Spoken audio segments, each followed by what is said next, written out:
You open your phone for something small, maybe to watch one video, maybe to listen to music.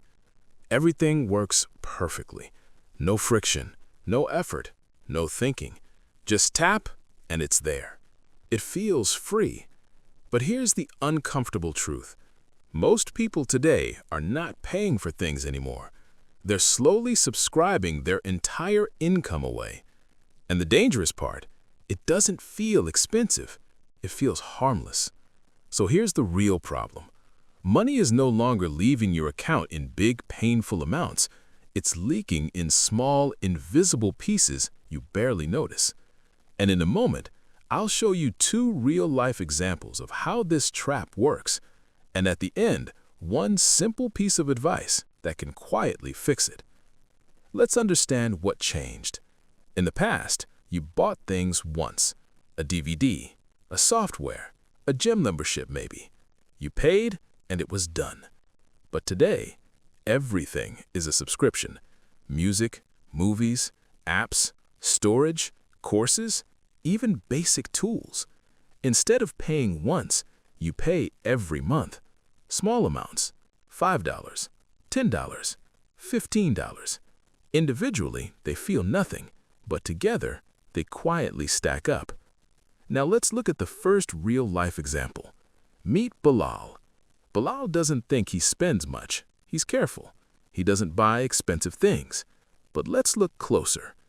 $10 for a streaming service, $8 for music, $5 for cloud storage, $12 for a premium app, $15 for another platform he barely uses.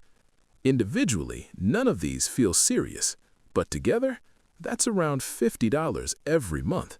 Now stretch that over a year, $600, and over 5 years, $3,000 for services he doesn't even fully use. Bilal never made a bad decision. He just said yes to small things repeatedly, and those small things became permanent. Now here's the second example. Meet Ayesha. Ayesha signs up for a free trial. Try for 7 days. No cost, no risk. She thinks, I'll cancel later. But life gets busy. She forgets. The trial turns into a subscription. Then another free trial. Another subscription. Over time, her account fills with services she barely remembers signing up for. And the system is designed this way. Easy to start, hard to notice, silent to continue. Because companies don't rely on one big payment.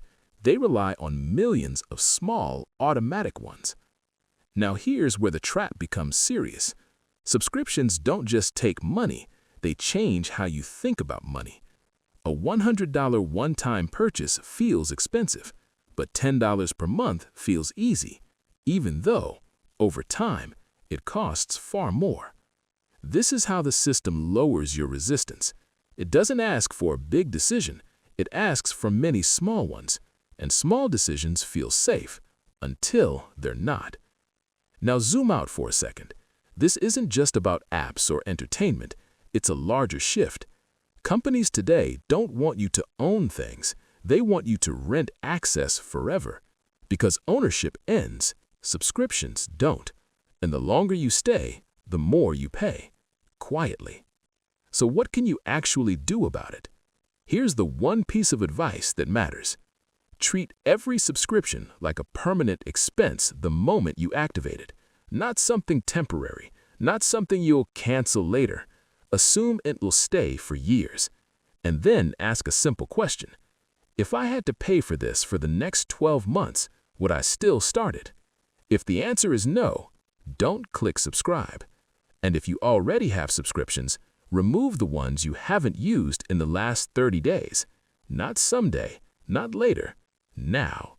Because the power of this system comes from delay, and the moment you act, the system weakens. Because the truth is, people don't go broke from one big mistake. They go broke from small, repeated decisions that feel invisible. And subscriptions are the perfect example of that. So the next time you tap Start Free Trial and it feels like nothing, pause for a second. Because the real question isn't, is this cheap? It's something much more important. How many small subscriptions are quietly adding up while you're not paying attention?